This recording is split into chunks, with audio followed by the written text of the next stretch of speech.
রাজনৈতিক দলগুলোর মাঠের চিত্র আর ভেতরের চিত্র এক নয় বলে মন্তব্য করেছেন বিএনপির স্থায়ী কমিটির সদস্য ডক্টর এস.এম. জাহিদ হোসেন।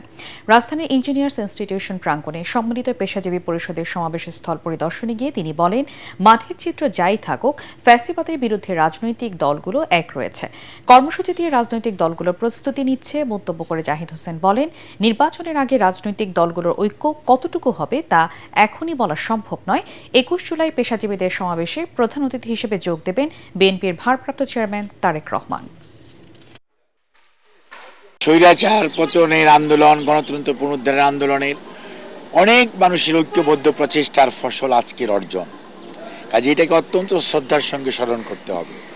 জাতীয় নির্বাচন, বিভিন্ন রাজনৈতিক দল আছে, ওনারা ওনাদের কর্মসূচি নিয়ে জনগণের কাছে যাবেন এবং যখন নির্বাচন আসবে তখন দেখতে পাবেন যে এই নির্বাচনে সবাই যার যার কর্মসূচি নিয়ে কে কতটুকু কার সাথে ঐক্যবদ্ধ হতে পারছে সেটা ওই সময় বলা যাবে।